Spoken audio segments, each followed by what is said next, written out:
Global Navigation Satellite System atau dikenali sebagai GNSS dalam bahasa Malaysianya, Sistem Satelit Penentu Dudukan Sejagat, GNS.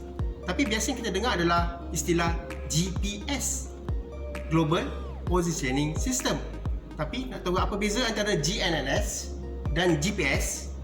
Nanti bersama kami akan kongsi.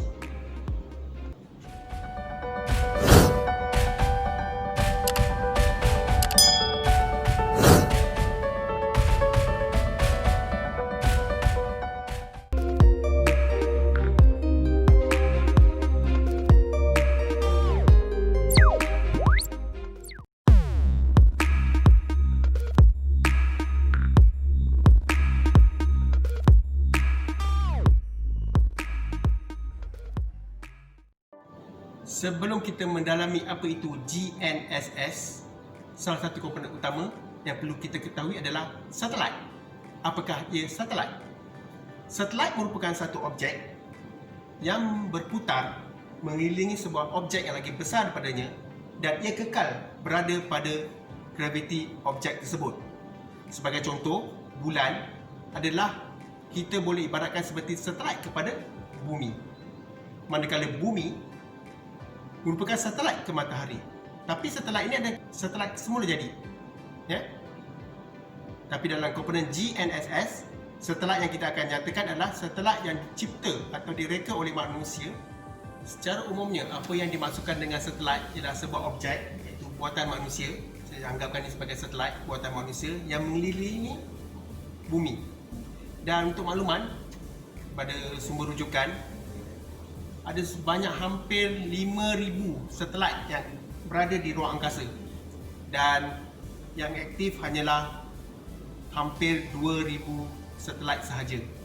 Dan satelit-satelit ini ada bermacam-macam fungsi dan antaranya adalah satelit untuk astronomi, satelit untuk komunikasi, satelit untuk ketenteraan, satelit untuk cuaca, dan dalam GNSS satelit yang digunakan adalah satelit navigasi.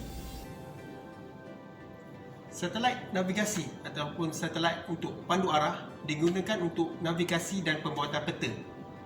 Isyarat masa radio membolehkan pengguna mengetahui kedudukan mereka dengan tepat melalui sistem GNSS. Baiklah, saya cerita pasal jarak satelit. Satelit dengan bumi.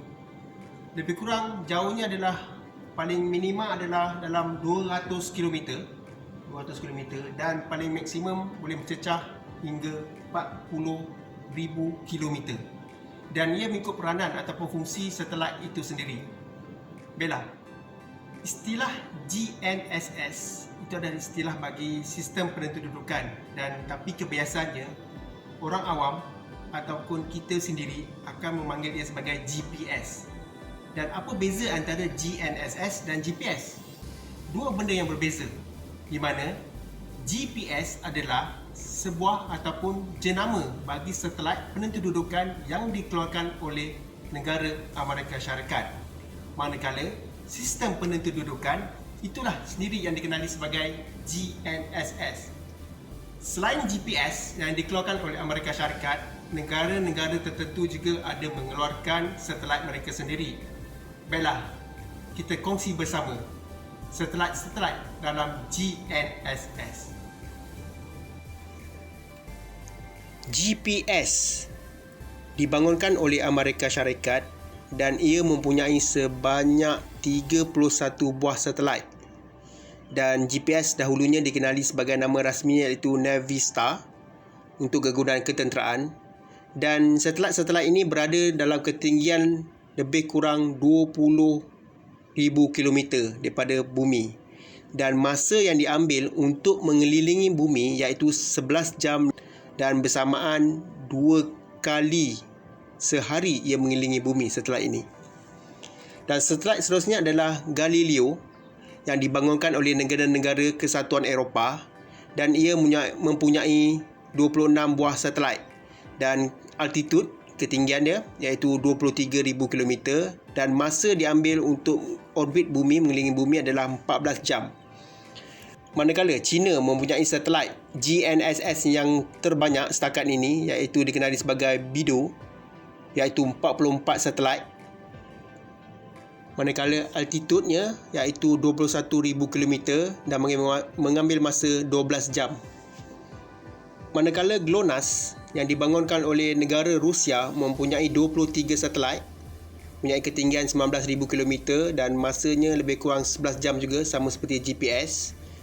Tidak ketinggalan juga, negara Jepun mempunyai 4 buah satelit yang dikenali sebagai QZSS dan mempunyai ketinggian atau altitudenya agak tinggi juga, iaitu 32,000 km dan mengambil masa lebih kurang 1 hari untuk mengelilingi bumi, iaitu 23 jam 56 minit. Daripada bilangan satelit-satelit GNSS yang dikeluarkan oleh negara-negara tertentu, sejumlah lebih kurang 127 buah satelit, iaitu satelit navigasi. Ia adalah sebahagian daripada 2,000 satelit yang berada di ruang angkasa kita. Dan bilangan satelit yang banyak ini juga mempengaruhi ataupun memberi pilihan bagi menentukan sesuatu lokasi dengan lebih tepat lagi. Untuk mengetahui status satelit-satelit GNSS, kita boleh merujuk laman web berkenaan. Contohnya laman web daripada GLONASS ini, ia memaparkan satelit-satelit mereka, bilangan yang sedang beroperasi berapa, yang sedang dalam maintenance berapa dan simpanan berapa. Itu semua dipaparkan dalam laman web berkenaan. Dan laman web ni juga agak menarik kerana ia juga memaparkan status bagi satelit bidu dan juga satelit GPS.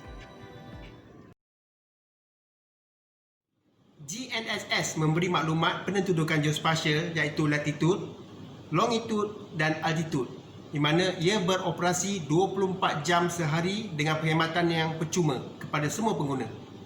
Itulah kelebihan GNSS.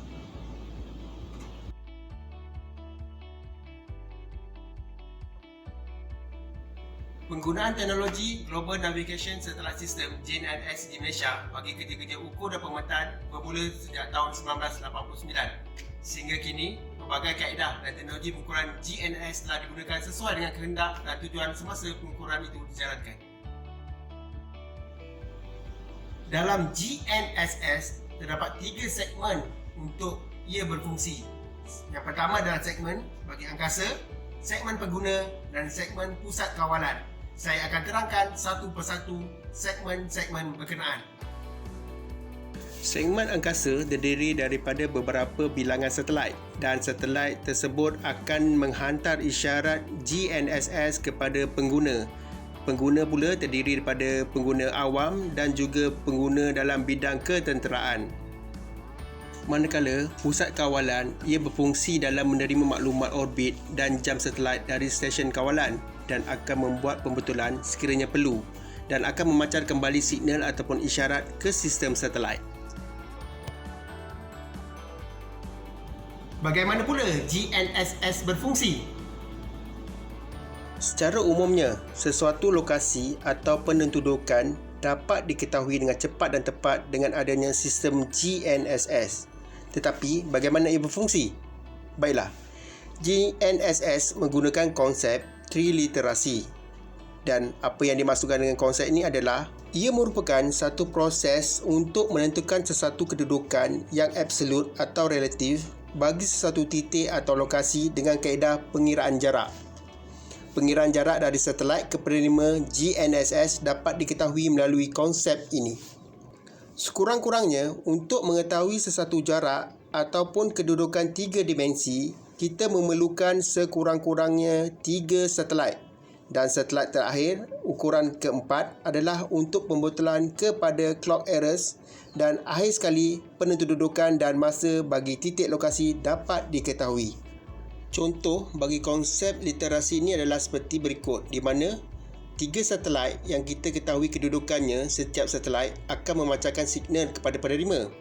Baiklah, di antara jarak D1, D2 dan D3 akan bertindih di satu titik lokasi yang sama. Untuk mengetahui jarak, formula berikut digunakan, iaitu jarak sama dengan hal laju didarabkan dengan masa. Isyarat bagi GNSS, ia bergerak dalam bentuk kelajuan cahaya. Isyarat signal GNSS adalah menggunakan code phase ranging dan carrier phase ranging. Di sini, satelit akan menghantar mesej ataupun signal melalui isyarat radio melalui gelombang. Isyarat signal biasanya digunakan adalah L1 dan L2. Sistem GNSS banyak digunakan dalam kehidupan seharian kita, terutamanya bagi navigasi peribadi. Perasan atau tidak, setiap gadget ataupun telefon kita ni mempunyai sistem GNSS-nya tersendiri atau dikenali sebagai location. Selain daripada bidang ukur dan pemetaan, banyak lagi kegunaan GNSS dalam industri kita, contohnya penerbangan, telekomunikasi, offshore, rekreasi, kapalan, pengangkutan perjalanan dan sebagainya. Sekian saja perkongsian saya berkenaan dengan GNSS. Sekurang-kurangnya kita tahu apa fungsi, apa teori, apa sebab kita menggunakan GNSS dan istilah GPS itu apa. Mohon maaf daripada saya jika ada salah dan silap. Sekian daripada saya. Sekian, terima kasih.